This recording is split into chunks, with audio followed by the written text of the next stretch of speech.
Update, brought to you by Simcox Advocates, advising businesses and families since 1949. Visit simcox.com or call 690 300. Manx Radio's Update with Andy Wint.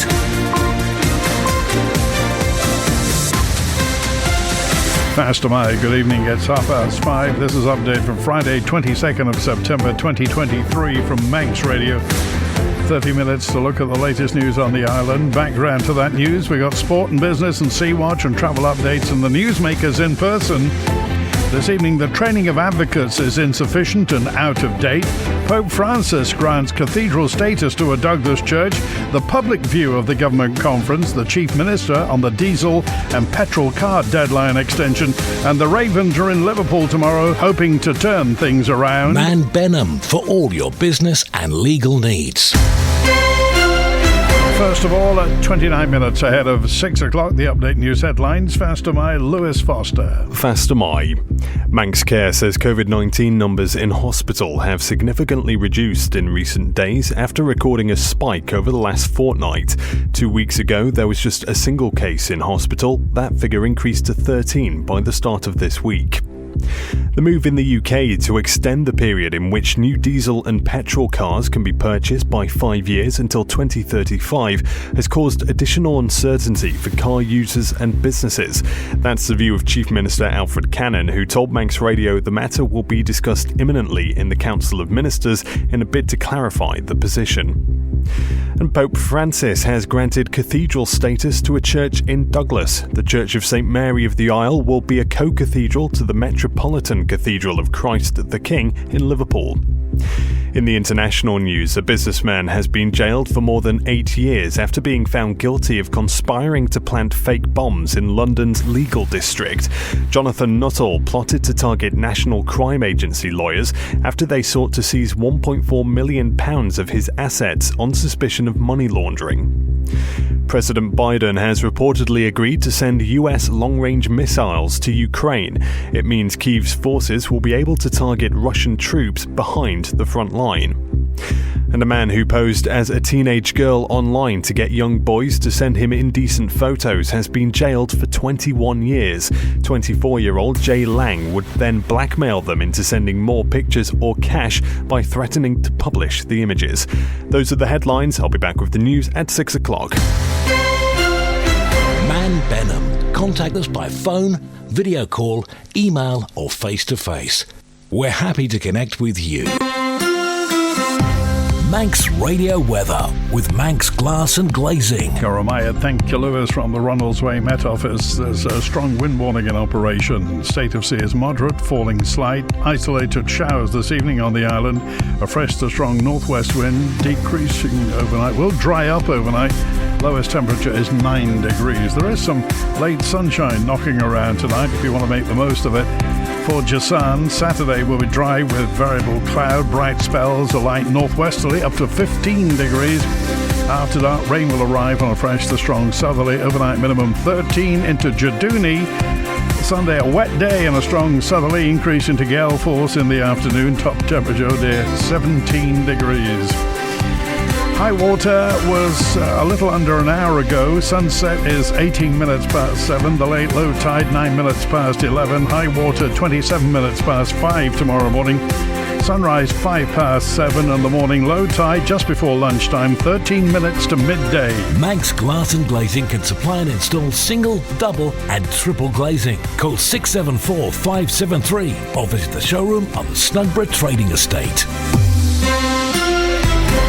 Politicians and civil servants have been put under the spotlight by the Manx public, keen to find out about how the Isle of Man is faring. The two-day 2023 Isle of Man Government Conference is now concluded. It took place at the Villa Marina. Lewis took the Manx Radio microphone out and spoke to these attendees to get their take on the current administration. The things that I did hear, I think, is quite constructive. You know, they're talking about dealing with the nursing home, care for the elderly issues. They've obviously got things things like that on their agenda. There was a question about the steam packet and the money and all that sort of stuff, and I thought that was answered very, very well. Quite encouraging, actually, to hear some of the things that were said. So, it's like seeing a tip of an iceberg, a couple of different tips, but I haven't got the big picture, so I don't know how the administration's doing really overall. I think in terms of projects and aims and ambitions, they've been doing all right. I think financially I am concerned. There is a lot of money being spent and not enough coming in to cover that, and there has been a massive overspend on a load of big infrastructure projects. However, what they are trying to do is going in the right direction.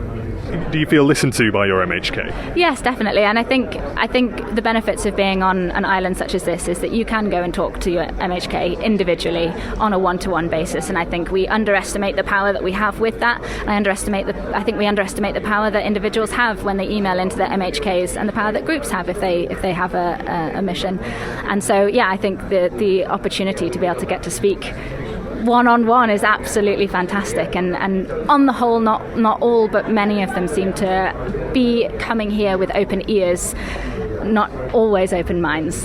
I'm not a highly political person, so I think it's going okay. There's always things that could be done better, but I'm specifically interested in environmental things. The training system for Manx advocates is out of date and insufficient, according to a review of the Isle of Man's legal services. Lord Garnier has made 32 recommendations for change following an independent review of the legal profession. It'll be considered by Tynwald next month. The story from Sean Cowper. Lord Garnier's report follows on from findings previously published by the Constitutional and Legal Affairs and Justice Committee, and included a review into the Isle of Man Law Society's role, standards within the profession, and the process of becoming a Manx advocate. Lord Garnier agreed with the committee that the process for training advocates is out of date, but says the Law Society is already taking steps to change this. He adds that the route to joining the legal profession needs to be more straightforward and would benefit from a wider cohort. Both the committee and Lord Garnier examined the Law Society's dual role as regulator and representative body within the industry, with Lord Garnier suggesting immediate consideration be given to reforming the society. A publication of a code of conduct for advocates and reforms to the Advocates Disciplinary Tribunal are among the other changes put forward. Justice and Home Affairs Minister Jane Poole-Wilson will ask for Tynwald support for her department to publish an implementation plan in conjunction with the Law Society by February next year, and to call upon the Society to progress Lord Garnier's recommendations in full. Update brought to you by Simcox Advocates, advising businesses and families since 1949. Visit simcox.com or call 690 300. On the back of a run of 3 straight defeats and no wins in the last 5, FC Isle of Man have another chance this weekend to turn around their stuttering form in the NWCFL Premier Division when they face AFC Liverpool at 3 o'clock tomorrow afternoon. FC Isle of Man boss Paul Jones was asked how his side intends to change the current situation against a team they've lost all 4 games against in the past. It's easy to get doom and gloom, isn't it? And we, as a club, we've been in this position previously, and we did really, really well to focus on our process and the things that we knew that we needed to do to improve, and also reflect on our performances and see where we were doing really, really well, and recognising that, and kind of making sure that we don't forget about that, even though the outcome, the result, isn't quite going our way. And I think this season our levels of expectation maybe have risen from where they were last year, in terms of what we believe we're capable of. I think the start to the season maybe added fuel on that particular fire, and maybe now we've had to have that little bit of reality check to go, look, we've really got to get ourselves together and in a good place where we can consistently deliver what we need to do, and not overthinking, not over worrying, knowing that we're in a really good place, knowing that our performance levels are actually getting better in key areas of the game that we're working on, and believing in it and trusting in it, and we'll be okay if we do that. They usually have some really good technical footballers. We've not seen them this season, or much of them this season, but because of the pitch, it's Marines, it's a 3G pitch, they'll often try and play a little bit. They usually have some really good tricky players in wide areas, a couple of good centre midfielders, and I think every game we have played, although we've been on the other side of it, every game I've watched, we've given them a really good go, and we maybe haven't had those either critical or clinical elements in the attacking half of the pitch, and maybe not quite cleared our lines or not quite made good decisions in the defending half of the pitch. So, I think most of those games could have gone either way, and, there's no time like the present really to start a new run of form against AFC Liverpool, so hopefully that's what we'll do on Saturday. Liberal Vannin Political Party is hosting a public meeting next week with a focus on education. The group plans to highlight key proposals which it believes will benefit children and parents. Suggestions including providing up to 25 hours of free childcare a week for 9 months. Chair of the party, Paul Weatherall. We have a raft of about 12 policy proposals. These are draft. They're for discussion at the meeting. Nothing is set in stone. We also have 2 keynote speakers coming to the meeting. Anna Cowan of Anna Cowan Learning and Graham Brooks is an advocate for homeschoolers on the island. So these are 2 areas of particular interest that we're looking to get some sort of expertise on. Other proposals cover everything from preschool up to, as I say, adult learning. One is to provide better high-quality childcare for people, providing better support for childcare leading up to school. We also think that more needs to be done for students with special needs, not only in school, but in later life as people perhaps with special needs in education. Can these proposals be met? As I've said, these are draft proposals for discussion. They proposals that we would campaign on and urge government to consider. And we have one member of Liberal Vannin in the Council of Ministers, but we don't run the Council of Ministers, so we can't guarantee that any of our proposals would be brought into government. But these are areas that we think are of concern, and we would develop them between now and preparing our manifesto for the next general election. Education is a key part of everyone's life on the island. We all depend on a good education for our children. So the idea that we shouldn't be discussing education is a bit ludicrous, really. Sea Watch with the Isle of Man Steam Packet Company. Motor ship Ben McCree departed Heysham at 6 minutes past 3. She'll be into Douglas, gone 6:30 now, closer to 7:15. This evening's departure, Manxman leaves at 8:15, arriving in Heysham just before midnight, departing at 2:15 back to Douglas at 6 tomorrow morning. The Fastcraft Manannan departed Douglas at 17 minutes past 1. She's safely in Liverpool now and will be departing in the next half hour or so. Just gone 6:15, arriving in Douglas at 9:45 tomorrow morning's departures. Ben McCree departs at 8:45 for Heysham, 10 o'clock Manannan goes to Liverpool. Follow the Steam Packet on Twitter for the latest sailing information. The Pope Francis has granted cathedral status to a church in Douglas. The Church of St Mary of the Isle will be a co-cathedral to the Metropolitan Cathedral of Christ the King in Liverpool. Monsignor John Devine is the parish priest of St Mary of the Isle. Well, the story started over a year ago when I was approached by some of the officers of the Douglas Borough Council.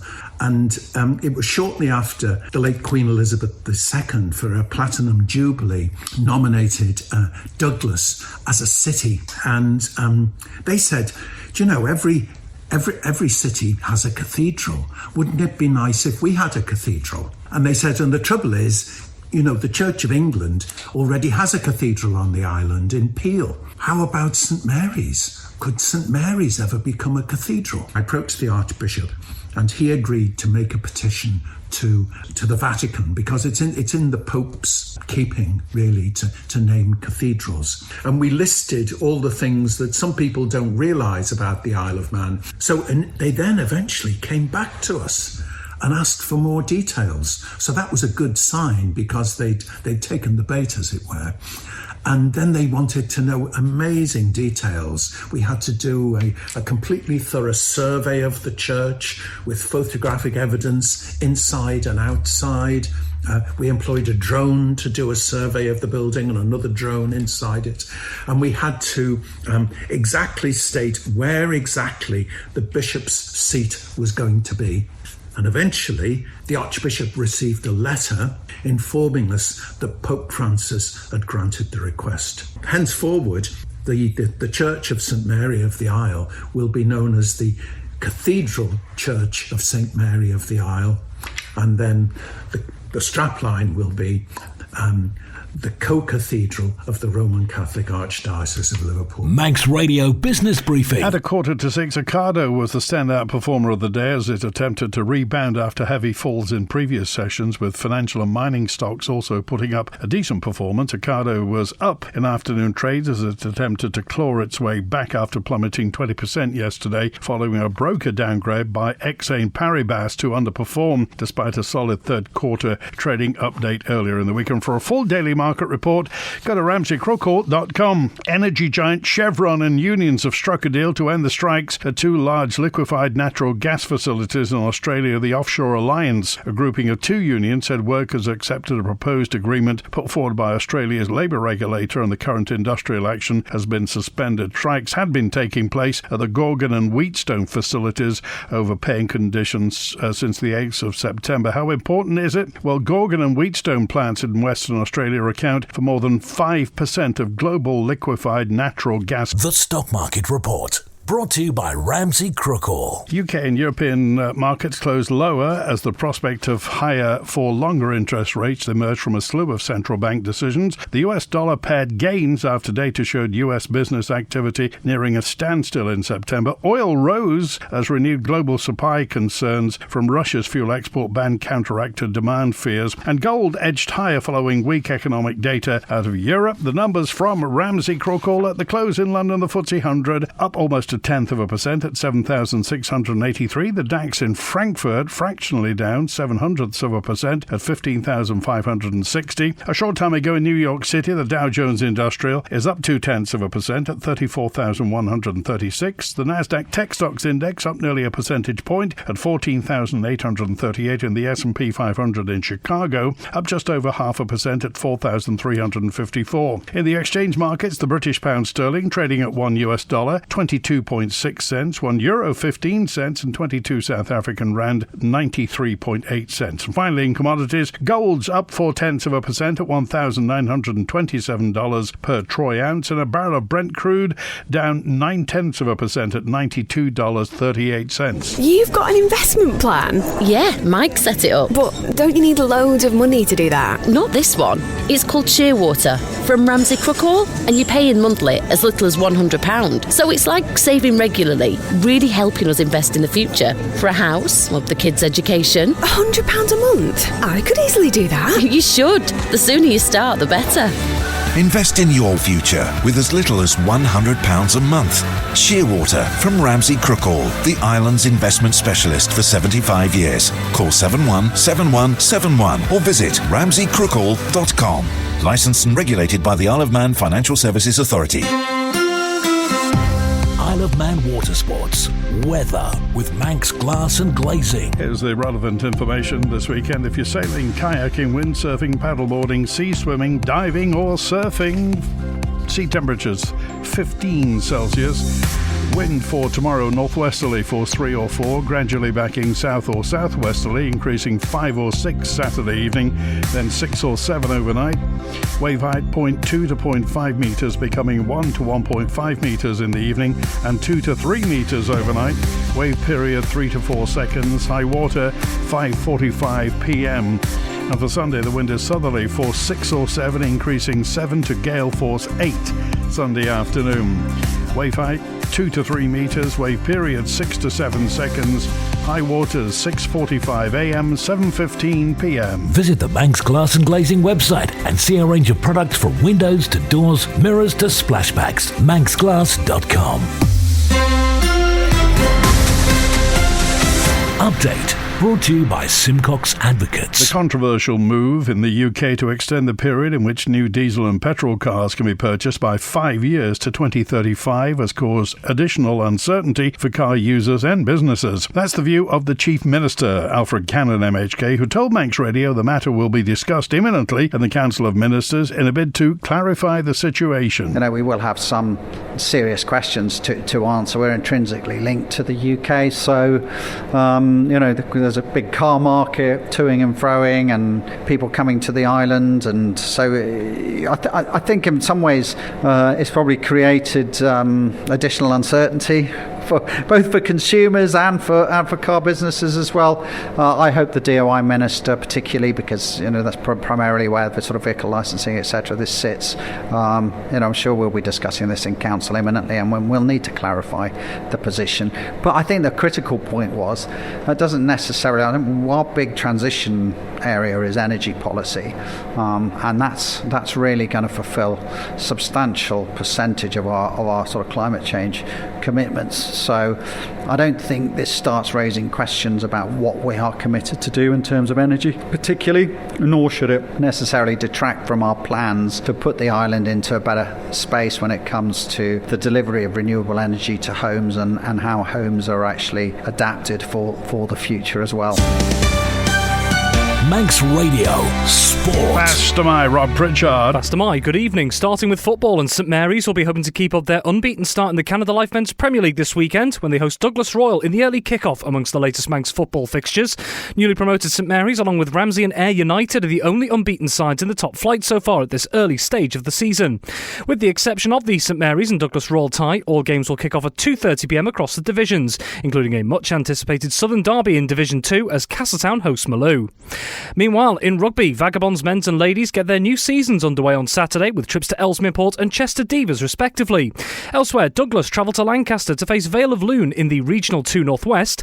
Manx Radio's rugby correspondent Dave Christian is optimistic about Douglas's chances of bagging their first win of the new campaign. Douglas will be hoping for 4 points or 5. Vale of Loon, obviously they're going to want to get off the bottom of the table as well, so it's a little bit of a dogfight, and if Douglas get those missing players back, the likes of Simon Hoddenott and Kyle Martin, I'm sure their fortunes will improve. In what's been an entertaining first 2 weeks, the Manx mixed hockey season enters the third round of league fixtures this Saturday.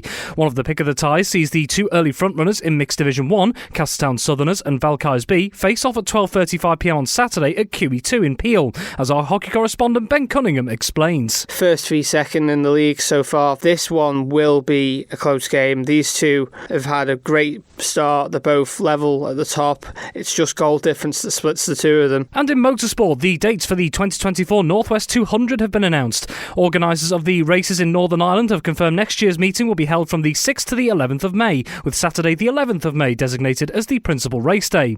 There are changes for the event next year. An extra superbike race is being added on the evening of Thursday the 9th of May, whilst there will be 2 4-lap Super Twin races and 6-lap Supersport, Superstock and Superbike races on the Saturday. Manx Radio Travel, driven by Quayside Tyres and Service Centre. Inbound at Ronaldsway, the 5:25 Loganair from Manchester came in about 5 minutes ago. The 5:30 EasyJet from Manchester due at just before 6 o'clock. The 6 o'clock inbound EasyJet from Bristol won't be in until 6:30. Inbound at 10 to 8 tonight. The Loganair from London City is delayed till 9:20, and then the Loganair from Liverpool due in at 5 to 8, and at 8:30 EasyJet from Gatwick is showing on time. Outbound tonight, the EasyJet to Liverpool out at 6 and it won't be going until 6:25. The 6 o'clock Loganair to Liverpool due out at 6:15. Then it's the 6:30 EasyJet to Bristol due out at 7 o'clock. The 9 o'clock EasyJet to Gatwick currently showing on time. Remember, Newcastle Town Road is closed between Spring Valley roundabout and the bottom of Richmond Hill for resurfacing. That diversion by the Energy from Waste Plant access road and the top of Quegg Hill. Temporary lights on Douglas Road, Ballasalla at Balfane roundabout for service disconnection. Temporary lights at Berlig Bridge in St John's, and the Ballagorn Road's closed for ditching work near Ballabeg.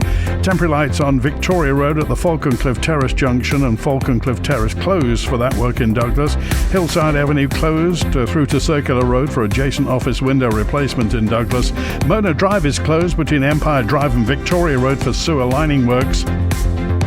Ballabruey Drive closed between Devonshire Road and Ballabruey Way for gas main work. And next Monday and Tuesday, the Mountain Road is closed between 9:30 and 4:30 between Barrule Park and the Craig for the removal of MGP signage and equipment. HNHmotorcycles.in for all your motorcycle requirements. Southgate Industrial Estate, opposite Quayside Tyres. Call 665646.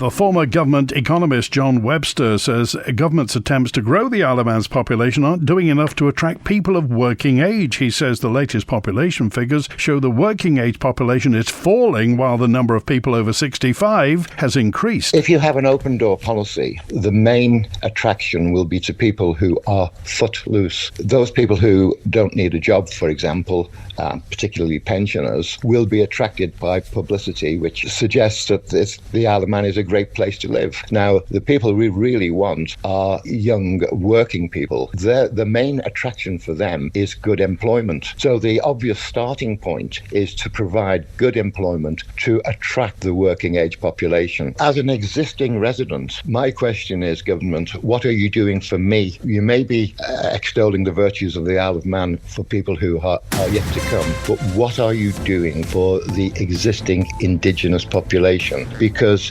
we are suffering. There's 4,000 on the dental waiting list, apparently. The airport has not been functioning properly. We've got problems with the sea services now. House prices are being increased because we know there's people buying investment property, and there's, as we've just seen, retired people coming and bidding for the accommodation that our young workers would otherwise be having at a lower cost. So there's an accumulation of problems which all derive from the fact that we have an aspiration to bring 100,000 people here, but we haven't got the finance or the infrastructure or the services to accommodate that number. That's it for Update Tonight, compiled from resources of Manx Radio's news department. Thanks to newsreader Lewis Foster, producer Beth Espy. After the news at 6, Rob Pritchard back with Friday Sport, Mike Reynolds and some big hits at 6:30.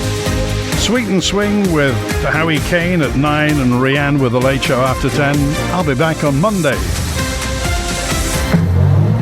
WIN